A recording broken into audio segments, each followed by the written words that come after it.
In Manila, the Philippines, a variety of K-pop related events have recently been taking place, including the Korea-ASEAN Global Music Festival, further expanding local interest in Korean music. As enthusiasm for K-pop and Korean music continue to grow, today we're connecting with Ziv, a Korean producer and songwriter in the Philippines, to explore the local K-pop scene and its cultural influence. Hello, Ziv. Hello, Could you please introduce yourself? Hey guys, 안녕하세요. My name is Ziv, and I'm a music producer, artist, and songwriter from South Korea, but currently based in the Philippines. Right, Ziv, and I also heard you had experience in the UK as well as Japan, and you are an award-winning producer as well. So it is an honor to talk with you about K-pop currently in the Philippines. And as I mentioned before, the Korea-ASEAN Global Music Festival 2026 round in the Philippines was held there. So would you say the Philippines has become a place where K-pop concerts and related events are now regularly enjoyed? Definitely. I think the Philippines has become one of the strongest international markets for K-pop in terms of passion and emotional connection. So growing up here, I've seen firsthand how deeply Filipino fans support artists they love. And now it's no longer just concerts occasionally happening in here. It's like K-pop events, fan meetings, festivals, and even Korean cultural events have become part of mainstream youth culture here in the Philippines. And what's interesting is that it also goes beyond fandoms now. You can really see K-pop influencing fashion, performance standards, artist training, even how younger Filipino artists approach social media and fan engagement. So I'd say the Philippines is no longer just quote-unquote a tour stop, but genuinely an important part of the global K-pop ecosystem. Excellent. And are there particular aspects of, let's say, Filipino musical taste or emotional sensibility that you feel align especially with K-pop? Also, are there any sort of Korean artists who are particularly popular in the Philippines? Yeah, so Filipino audiences are very emotionally driven when it comes to music. Like, Filipino naturally connect deeply to sincerity, emotional storytelling, heartbreak, hope, and expressive performances. And I think that emotional openness aligns very well with K-pop, especially because K-pop is not just about catchy music, but it's also emotional narratives, visuals, and connections with fans. At the same time, Filipinos also love very melodic music, like so strong hooks, memorable melodies, emotional choruses. Those things translate really well here.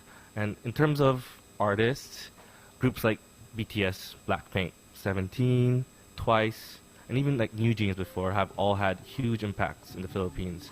But honestly, K-drama OSTs and emotional ballads are also extremely loved here, maybe even more than people realize.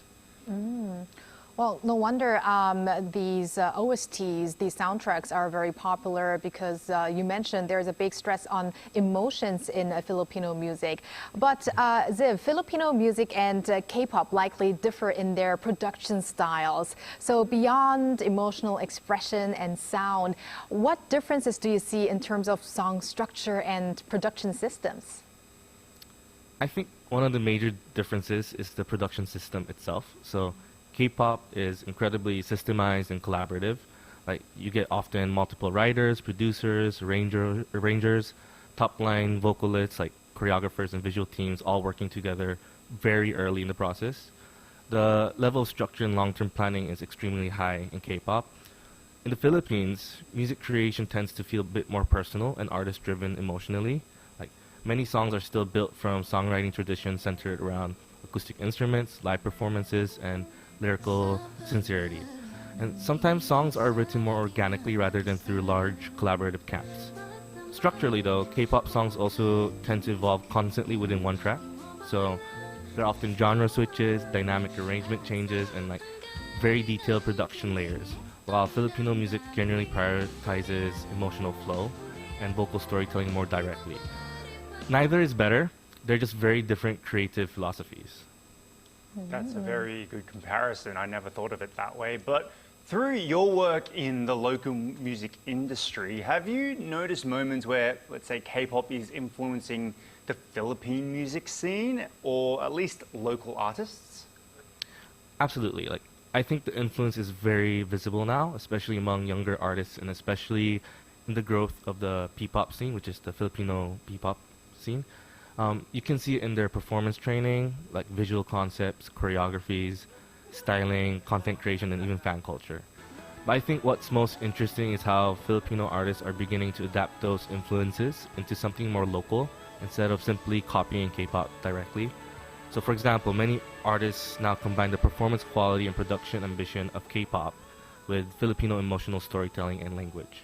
So I think we're in an interesting transition period where the Philippine music industry is trying to find its own modern identity while learning from global industries like Korea.